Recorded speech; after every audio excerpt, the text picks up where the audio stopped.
तो स्वागत है गाइस आप सभी का मेरे चैनल के एक और न्यू वीडियो में। इस वीडियो में मैं आपसे बात करूंगा यूजर डेटा के बारे में। हाल फिलहाल में आपने ऑनलाइन काफ़ी सुना और पढ़ा होगा यूजर डेटा और प्राइवेसी पॉलिसी। तो इस वीडियो में मैं आपसे इसी चीज़ पर बात करूंगा। अगर मैं आपसे ये कहूँ कोई एक कंपनी है चाइना या अमेरिका की, वो आपके बारे में आपका नाम, ईमेल एड्रेस, आपकी डेट ऑफ बर्थ वगैरह ये सब चीज़ें जानती है, तो आप मुझसे यही कहोगे ठीक है ये तो बेसिक इन्फॉर्मेशन है, ये तो सभी को पता होगी। लेकिन मैं अगर ये कहूँ कि वही कंपनी आपके बारे में ये जानती है कि आप किससे बात करते हो, क्या मैसेज करते हो, ऑनलाइन क्या देखते हो, क्या खाते हो, कहाँ जाते हो, कहाँ रहते हो, किससे मिलते हो, और हर एक छोटी छोटी डिटेल, आपका अकाउंट नंबर क्या है, पासवर्ड क्या है, और ऐसी बहुत सारी डिटेल जो शायद आपको भी पता नहीं होगी पर उस कंपनी को पता है। तो मैं इस वीडियो में आपसे इसी सब चीज़ों को बताऊंगा। यूजर डेटा क्या होता है, कंपनीज उसको क्यों कलेक्ट करती हैं, कंपनी उसको कैसे कलेक्ट करती हैं, क्या होगा अगर वो डेटा किसी गलत हाथों में पड़ जाए। आजकल की ऑनलाइन दुनिया में ये कुछ बेसिक टॉपिक्स हैं जो हम सभी को क्लियर होने चाहिए, क्योंकि आजकल हम बहुत सारा अपना समय ऑनलाइन बताते हैं, पूरे ट्रांजैक्शन लगभग ऑनलाइन करते हैं, ऑनलाइन परचेज करते हैं और बहुत सारी चीज़ें ऑनलाइन करते हैं। तो चलिए शुरू करते हैं आज की ये वीडियो। तो सबसे पहले हम बात करते हैं यूजर डेटा के बारे में। यूजर डेटा क्या होता है? यूजर कोई पर्सन जो कोई सर्विस ऐप यूज करता है और उसका डेटा, इसी को हम बोलते हैं यूजर डेटा। आज की इस ऑनलाइन दुनिया में हम ढेर सारे ऐप, चाहे वो सोशल मीडिया हो, गूगल हो, व्हाट्सअप, मैसेजिंग ऐप यूज करते हैं और बहुत सारी वेबसाइटों पर जाते हैं, अलग अलग साइटों पर अपने काम के थ्रू, चाहे वो अमेजोन हो, नेटफ्लिक्स हो या कुछ भी हो। तो ये सारे ऐप्स और वेबसाइट हमसे डाटा कलेक्ट करती हैं। अब इसमें कुछ बेसिक डाटा होता है, जैसे आपका नाम, ईमेल एड्रेस, आपकी डेट ऑफ बर्थ और आपकी लोकेशन। ये ऑलमोस्ट हर कंपनी, हर वेबसाइट के पास होता है और रखती है। लेकिन इसमें कुछ बहुत सेंसिटिव डेटा भी होता है, जैसे आपका कार्ड नंबर क्या है, आपका अकाउंट नंबर क्या है, आप कहाँ जाते हो, आप किससे मिलते हो, आप किसको फॉलो करते हो, आप क्या चैट पर बात करते हो, आपके मोबाइल में फ़ोटोज़ कौन सी हैं, आपके अलग अलग सोशल मीडिया या नेटफ्लिक्स के पासवर्ड्स क्या हैं, और इस टाइप के बहुत सारा डेटा जो कंपनियां हमसे कलेक्ट करती हैं। मैं जानता हूं आपको ये लग रहा होगा कि मैं ये बहुत ज़्यादा बता रहा हूं, पर इससे कहीं ज़्यादा डेटा जो शायद मुझे भी नहीं पता हो, ये कंपनियां हमसे कलेक्ट करती हैं। और अगर मैं इसकी पूरी लिस्ट आपको बताने बैठूंगा तो शायद ये वीडियो छोटी पड़ जाए और 5 मिनट तक मैं सिर्फ यही बताते रहूं कि ये कंपनियां ये सब हमसे कलेक्ट करती हैं। 8 से 9 महीने पहले हमारी इंडियन गवर्नमेंट ने 250 से ज़्यादा चाइनीज़ ऐप बैन किए थे, जिसमें पबजी और टिकटॉक जैसे बड़े नाम भी हैं। तो ये डिसीजन लेने का, इन सारे ऐप्स बैन करने का जो मेन रीजन वो यही था, डाटा। टिकटॉक और पबजी दोनों ही चाइनीज़ ब्रांड है, जिसमें सिर्फ पबजी क्राफ्टॉन का है और उसमें जो सर्विस प्रोवाइड करता है वो टेंसेंट, जो एक चाइनीज़ कंपनी है। इन दोनों ही ऐप्स के पास मिलियंस एंड मिलियंस यूजर्स हैं और उन मिलियंस एंड मिलियंस यूजर्स का बहुत सारा डेटा है जो चाइना में। तो इससे पहले मैं आपको ये बताऊं कंपनीज आखिर क्यों डाटा कलेक्ट करती है, मैं आपको पहले ये बताता हूं आखिर कैसे डाटा कलेक्ट करती है। जब भी हम कोई ऐप इंस्टॉल करते हैं तो वो ढेर सारी परमिशन हमसे मांगता है, चाहे वो कैमरा की हो, कॉल्स की हो, स्टोरेज की हो, माइक्रोफोन्स की हो, और हम उसको धड़ा अलाउ करते जाते हैं बिना ये पढ़े कि आखिर उस ऐप को उस चीज़ की ज़रूरत है, उस परमिशन की ज़रूरत है। मैं एग्जांपल देता हूँ, जैसे आपने कोई कैमरा ऐप इंस्टॉल किया, अब कैमरे को क्या चाहिए, एक कैमरा ऐप को क्या चाहिए? कैमरा, फोटो वीडियो लेने के लिए, माइक्रोफोन ऑडियो रिकॉर्ड करने के लिए, और स्टोरेज उस फोटो वीडियो को सेव करने के लिए। लेकिन मैंने देखा है, मैंने खुद देखा है अपने मोबाइल पर, कुछ ऐप्स होते हैं, भले वो कैमरा ऐप है लेकिन वो कॉल लॉग्स की भी परमिशन मांग रहा है, लोकेशन की भी परमिशन मांग रहा है, मैसेजेस की भी परमिशन मांग रहा है। अब आप मुझे ये बताइए, कैमरा का मैसेजेस और कॉल लॉग से क्या लेना देना? लेकिन वो आपसे परमिशन मांगेंगे क्योंकि उन्हें आपका डेटा चाहिए, और आप अलाउ करते हैं और उन्हें बेधड़क वो डेटा दे देते हैं।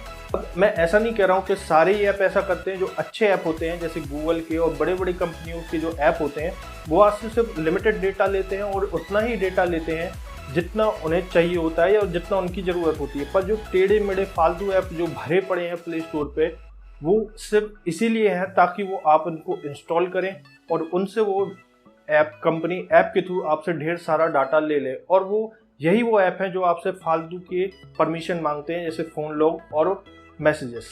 अब ये सारा जो डेटा कंपनी हमसे कलेक्ट करती हैं, ये कंपनियों के डाटा सर्वर में जाके सेव हो जाता है। और ऐसा नहीं है कुछ दिन या कुछ महीनों के लिए सेव होता है, 20-20 सालों के लिए कंपनीज उनको अपने पास ये डाटा रखती हैं और हम इसके लिए कुछ नहीं कर सकते। भले आप उनकी सर्विस लेना बंद कर दें, अकाउंट डिलीट कर दें, पर कंपनीज आपका डेटा रखेंगी और इसलिए रख सकती है उनके पास लीगल परमिशन, क्योंकि जब हम उनकी टर्म्स एंड कंडीशन अप्लाई करते हैं तो हम इस चीज़ के लिए भी अप्लाई करते हैं कि कंपनीज हमारा डेटा लेंगी, उसको यूज करेंगी और अपने पास सेव रखेंगी। हम क्या खाते हैं, क्या पीते हैं, कहाँ जाते हैं, किससे मैसेज पे बात करते हैं, ऑनलाइन क्या सर्च करते हैं, यूट्यूब पे कौन सी वीडियो देखते हैं, कौन से पोस्ट लाइक करते हैं, हमें शायद कोई फ़र्क नहीं पड़ता और शायद 3 से 4 दिन बाद हम ये भूल भी जाए कि हमने आखिर क्या उस दिन पोस्ट लाइक किया था और क्या देखा था और क्या सर्च किया था। पर कंपनीज़ के लिए यही जो आपका छोटा छोटा डाटा है जिसे हम भूल जाते हैं, यही उनके लिए बहुत ही वैल्यूबल डाटा है। बताता हूँ कैसे। एक ज़माना था जब हम एडवर्टाइजमेंट के लिए होर्डिंग्स, फ्लैश और पैम्पलेट्स पर डिपेंड करते थे, पर आज ज़माना चेंज हो रहा है, समय चेंज हो रहा है। अब ज़माना आ चुका है टारगेटेड एड्स का। मैं आपको जल्दी बताता हूँ टारगेटेड एड क्या होते हैं। जब हम होर्डिंग लगाते हैं, मान लीजिए मैं एक लग्जरी ब्रांड कंपनी लिवाइस हूँ, मैंने एक होर्डिंग लगाई कहीं मार्केट में, तो अब होर्डिंग सब लोग देख रहे हैं। कोई लोग कपड़े उस पर्टिकुलर ब्रांड को अफोर्ड कर सकते हैं, कुछ नहीं कर सकते हैं, कुछ लोग उसमें इंटरेस्टेड हैं, कुछ नहीं है, किसी को कोई फैशन का शौक है, किसी को बिल्कुल नहीं है, लेकिन वो ऐड सब कोई देख रहा है और हमें उस ऐड पे लगा हुए पैसे की पूरी वैल्यू वापस नहीं मिलती है। अब टारगेटेड एड्स में क्या होता है, हम सिर्फ उसी पर्टिकुलर ग्रुप या उन्हीं लोगों को वो ऐड दिखाते हैं जो फैशन में इंटरेस्टेड हो, या वो उस कंपनी में इंटरेस्टेड हो, या वो उस कंपनी के उस प्रोडक्ट को अफोर्ड कर सकें और उसको खरीदने में या उसको लेने में इंटरेस्टेड हो। अब यहाँ पे प्रोडक्ट भी है और सर्विसेज दोनों ही हैं। तो अब मैं आपसे एक सवाल पूछता हूँ, आखिर कंपनियों को कैसे पता चलता है कि ये ऐड हमें किस बंदे को दिखानी है जो ये प्रोडक्ट या सर्विस खरीदेगा? तो यहीं पे काम आता है आपका और हमारा डेटा। अब मैं यहाँ आपको बताता हूँ कंपनीज कैसे आइडेंटिफाई करती हैं कि किस इंसान को कौन सी ऐड दिखानी है।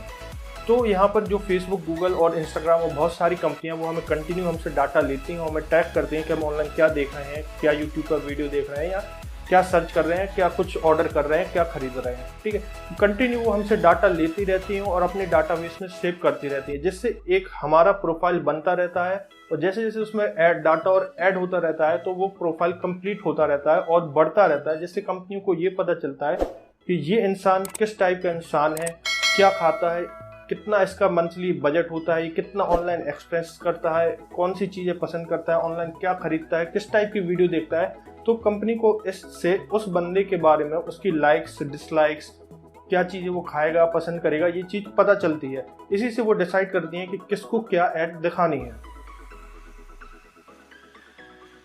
तो अब बढ़ते हैं हमारी वीडियो के चौथे टॉपिक की तरफ, कौन ये डाटा बेचता है और कौन ये डाटा खरीदता है। एक इंडिविजुअल जैसे मैं, अगर मुझे किसी भी चीज़ की ऐड दिखानी हो, चाहे वो मेरे यूट्यूब चैनल की हो या किसी प्रोडक्ट्स या सर्विसेज की हो, तो मैं डायरेक्ट गूगल या इंस्टाग्राम या फेसबुक पर ऐड दिखाऊंगा और मैं ये डायरेक्ट ही करूंगा। मैं डायरेक्ट यूट्यूब से कहूँगा और यूट्यूब से कहूँगा नहीं, मतलब यूट्यूब पे ऐड कैंपेन चलाऊंगा और उन्हें डायरेक्ट पैसा दे दूंगा। ठीक है, अब जो बड़ी मल्टीनेशनल कंपनियाँ होती हैं जैसे ऑडी, एप्पल, BMW, माइक्रोसॉफ्ट, ये खुद ऐड नहीं चलाती हैं, ये बड़ी बड़ी एडवर्टाइजमेंट कंपनियों को अप्रोच करती है, उन्हें कॉन्ट्रैक्ट देती हैं उनके ऐड रन करने के लिए। अब ऐड ऐसा नहीं है कि सिर्फ जो आप ऑनलाइन ऐड या यूट्यूब पे ऐड देखते हैं सिर्फ वही ऐड है। एडवर्टाइजमेंट करने के 100 तरीके होते हैं, जैसे ईमेल, SMS, आपको डायरेक्ट अप्रोच करना, कॉल करना और बहुत सारे तरीके। तो जब ऑनलाइन ऐड दिखाना होता है तो वो कंपनी गूगल और फेसबुक और इंस्टाग्राम को अप्रोच करती हैं, उनसे कहती है आप हमारी ये ऐड दिखाइए, और उनसे, और ये कंपनियां अगर कई बार डाटा भी खरीदती हैं उन कंपनियों से और फिर उसमें शॉर्टलिस्ट करती हैं कि कौन ऐसा बंदा है जो ऑडी कार अफोर्ड कर सकता है और उसे लग्जरी गाड़ियों में इंटरेस्टेड है और वो ऑडी खरीद सकता है, तो उसको ईमेल और SMS और कई तरीकों से उसको अप्रोच किया जाता है, उसे ऐड दिखाई जाती है ताकि वो शायद ऑडी कार ले ले। अब मैं यहाँ पे आपको एक चीज़ और बताता हूँ। अब इसमें बायर और सेलर का क्या फ़ायदा है, ये बहुत सिंपल कॉन्सेप्ट है, मैं फिर भी आपको बताता हूँ। जैसे गूगल, फेसबुक, ये यहाँ पे सेलर है जो डाटा को सेल कर रहे हैं और ऑडी ये बायर है। अब यहाँ पे गूगल को क्या फ़ायदा हुआ, ऑडी ने उसको ढेर सारा पैसा दिया ऐड दिखाने के लिए, तो गूगल का रेवेन्यू बना ऐड दिखाने के लिए, और ऑडी ने अगर मान लीजिए 1 लाख लोगों को दिखाया ऐड, और हो सकता है शायद उसमें एक बंदे ने भी अगर ऑडी कार ले ली तो उसने जो पैसा उन एड्स पर खर्च किया था वो उसके प्रोडक्ट के थ्रू उसको वापस मिल जाएगा। यही एक फ़ायदा होता है। और पूरी ऑनलाइन दुनिया, चाहे वो कोई भी कंपनी हो, कोई भी ऐप हो, कोई भी साइट हो, इसी फंडे पर चलती है, ऐड दिखाओ, पैसा कमाओ। गूगल का 61% रेवेन्यू एड से आता है और फेसबुक का 98% रेवेन्यू एड से आता है। तो अब सोचिए इन कंपनियों के लिए ये डाटा कितना इंपॉर्टेंट है, क्योंकि ये जितना भी पैसा कमा रही है सब ऐड से कमा रही हैं। वो ऐड कैसे चल रहे हैं? आपके डाटा की वजह से चल रहे हैं। अब मैं आपको यहाँ पे एक एग्जांपल देता हूँ, फेसबुक और गूगल जैसी बड़ी बड़ी कंपनियां हमें कैसे ट्रैक करती हैं, किस हद तक ट्रैक करती हैं। ठीक है, तो यहाँ पे मैं मान लीजिए मुझे एक कोई कपड़े लेना है और मैंने ऑनलाइन सर्च किया शर्ट्स, टी शर्ट्स या शूज़ के बारे में, और जैसे ही कुछ टाइम होगा आप देखेंगे, नोटिस करेंगे फेसबुक, इंस्टाग्राम और गूगल, अमेजन वगैरह पे हमें कपड़ों के ऐड दिखना स्टार्ट हो जाएंगे। ऐसा कैसे हो सकता है? इसलिए क्योंकि फेसबुक, गूगल हमें कंटिन्यू ट्रैक करते हैं। और जब मैंने ऑनलाइन सर्च किया क्लॉथ्स के बारे में तो उन्हें लगा शायद मुझे कपड़ों की ज़रूरत है और मुझे उस टाइप के ऐड दिखाना स्टार्ट कर दिया, ये इस उम्मीद में कि शायद मैं कपड़े ले लूँ। हो सकता है 99 टाइम्स मैं कपड़े ना लूँ या उनके एड्स पर कोई रिस्पॉन्स ना दूँ, पर हो सकता है एक आध कोई प्रोडक्ट हो जो मेरा अटेंशन ग्रैब कर ले और वो मैं प्रोडक्ट जाके खरीद लूँ। तो अब बढ़ते हैं इस वीडियो के 5वें टॉपिक की तरफ, जो सबसे डेंजरस और खतरनाक है। बड़ी बड़ी कंपनियां जिनके पास अरबों लोगों का इतना सारा डेटा है, सोचिए अगर वो किसी गलत इंसान को, कंपनी को या इंसान को डाटा बेच दे जो उस डाटा को गलत तरीके से यूज करेगा, या कोई हैकर ये डाटा उन कंपनियों से हैक कर ले। ऑनलाइन सेफ्टी कैसे रखें, कैसे अपने डाटा को प्रोटेक्ट करें, इस पर मैं एक वीडियो लाने वाला हूं, तो चाहे तो सब्सक्राइब कर सकते हैं। अब जैसे जो बड़ी कंपनियां जैसे गूगल वगैरह, वो हमारे डाटा को प्रोटेक्ट करती हैं। किसी भी ऐसे इंसान को वो डाटा नहीं दिया जाता है जो हमारे लिए नुकसानदायक हो या हमारे डाटे का मिसयूज करे। और वो काफ़ी सारी सॉफ्टवेयर और ऐसी टेक्नोलॉजी गूगल डेवलप करता है जिससे उनके सर्वर को कोई हैक ना कर सके और आपका डाटा उनके पास प्रोटेक्टेड रहे। पर काफ़ी सारी छोटी मोटी कंपनियां होती हैं जिनके पास ठीक ठाक डेटा होता है, पर उनके पास इतने पैसे और रिसोर्सेस नहीं होते कि वो महंगे महंगे सॉफ्टवेयर टेक्नोलॉजीज को ला सके ताकि हमारा डाटा प्रोटेक्टेड रहे। और वो पैसों के लिए ऐसे इंसान को, ऐसी कंपनियों को भी डाटा बेच देती हैं जो हो सकता है उस डाटा को गलत तरीके से यूज़ करे। हम कई बार सुनते हैं कि आधार कार्ड से ये कोई डाटा लीक हो गया, गूगल से ये डाटा लीक हो गया, नेटफ्लिक्स से ये डाटा लीक हो गया, पेटीएम से डाटा लीक हुआ, और फेसबुक तो आए दिन इस बवाल में पड़ा रहता है डाटा लीक के चक्कर में। तो क्या है, तो ये सब आखिर क्यों होता है और कैसे होता है? जो अब मैं यहाँ एग्जांपल देता हूँ नेटफ्लिक्स का। हमें नेटफ्लिक्स पे अगर हमें कोई वीडियो देखनी है तो हमें उसका सब्सक्रिप्शन लेना पड़ेगा। अगर हमें सब्सक्रिप्शन लेना है तो हमें पेमेंट करनी पड़ेगी और पेमेंट हम करेंगे कार्ड से। अब कार्ड से जब हम पेमेंट करेंगे तो नेटफ्लिक्स के पास हमारा कार्ड नंबर है, हमारा एक्सपायरी डेट है, CVV है और नाम भी है। अब नेटफ्लिक्स के पास ऐसे millions and millions of users हैं जिनका कार्ड नंबर, CVV और एक्सपायरी डेट नेटफ्लिक्स को पता होते हैं, उनके डाटाबेस में स्टोर होते हैं। अगर कोई हैकर नेटफ्लिक्स को हैक कर लेता है, जो बहुत मुश्किल है पर इम्पॉसिबल कुछ भी नहीं है, उसको हैक कर लेता हो, ऐसे कुछ 2-3 हज़ार लोगों का डाटा वहाँ से चुरा लेता है और उस डाटा में उनके कार्ड नंबर, CVV और एक्सपायरी डेट है। अब सोचिए वो हैकर इससे क्या कर सकता है। हो सकता है वो खुद यूज कर ले, हो सकता है वो डार्क वेब पर अपलोड कर दे, पर आप उस बंदे का सोचिए ना जिसका अकाउंट नंबर खुलेआम सबके पास चला गया। उसके अकाउंट से पैसे कट सकते हैं, ऑनलाइन कोई भी ट्रांजैक्शन हो सकता है, कुछ भी हो सकता है। तो ये डाटा लीक होने के सबसे बड़े ड्रॉबैक्स हैं। और अगर कंपनियां किसी गलत कंपनी को ये डाटा बेचती हैं तो भी यही नुकसान होते हैं। तो मैं आपसे बस यही कहूँगा वीडियो के लास्ट में, जब भी आप कोई ऐप या वेबसाइट यूज करें तो अच्छी और ट्रस्टवर्दी कंपनियों के ऐप और साइट को यूज करें। टेढ़े मेढ़े फालतू के ऐप यूज ना करें, फालतू की वेबसाइट पर ना जाएं। तो जब भी कोई ऐप यूज करें तो जो उसको परमिशन आप दे रहे हैं उसको ध्यान दीजिए, क्या वो सच में रेलेवेंस है, क्या ऐप को उस परमिशन की सच में ज़रूरत है, तभी वो परमिशन दीजिए। और इस ऑनलाइन की दुनिया में अपने डाटा और अपनी सिक्योरिटी का ध्यान रखिए।